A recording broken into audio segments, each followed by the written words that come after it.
আসসালামু আলাইকুম এভরিওয়ান। আজকে আমি আপনাদের সাথে তৈরি করে দেখাবো পাউরুটি দিয়ে কালো গোলাপজাম মিষ্টির রেসিপি। চলুন মূল রেসিপিতে চলে যাই। আমি প্রথমে এখানে 5 পিস পাউরুটি নিয়ে নিলাম। এরপর যে আমি পাউরুটিগুলোর সাইড থেকে ব্রাউন কালার অংশটি কেটে নিব। এভাবে প্রত্যেকটি পাউরুটির থেকে ব্রাউন কালার অংশটি আলাদা করে নিব। এরপর যে আমি একটি ব্লেন্ডার জার নিয়ে নিব পাউরুটিগুলো গুঁড়ো করার জন্য। আপনারা চাইলে হাত দিয়েও পাউরুটিগুলো গুঁড়ো করে নিতে পারেন। এরপর যে আমি একটি মিক্সিং বলে পাউরুটির গুঁড়োগুলো প্রথমে নিয়ে নিলাম।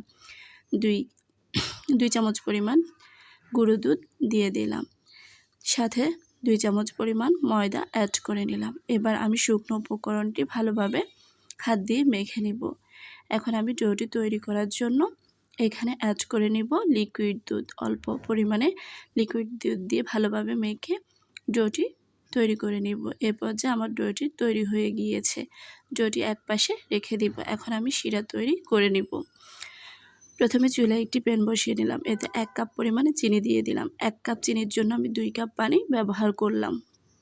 কিছুক্ষণ নেড়ে চেড়ে নিব। এ পর্যায়ে ফ্লেভারের জন্য আমি 4টি এলাচ দিয়ে দিব। আরও কিছুক্ষণ নেড়ে চেড়ে শিরাটি ঘন করে নিব।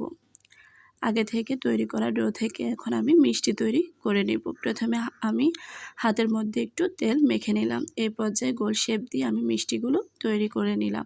এখন চুলায় একটি প্যান বসিয়ে তেল গরম করে নিব।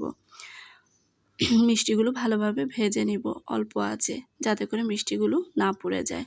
কিছুক্ষণ ভালোভাবে নেড়ে চেড়ে লাল করে ভেজে নিব। এ পর্যায়ে যদি মিষ্টিগুলো ফেটে যায় তাহলে চিন্তার কোনো কারণ নেই, কারণ শিরায় দেওয়ার পর মিষ্টিগুলো আবার ঠিক হয়ে যাবে। এ পর্যায়ে আমি মিষ্টিগুলো সেঁকে নিব এবং 5 মিনিটের জন্য শিরায় দিয়ে জাল করে নিব এবং চুলাটি অফ করে দিয়ে শিরার মধ্যে আধা ঘন্টা রেখে দিব। এ পর্যায়ে আমার মিষ্টিগুলো তৈরি হয়ে গিয়েছে।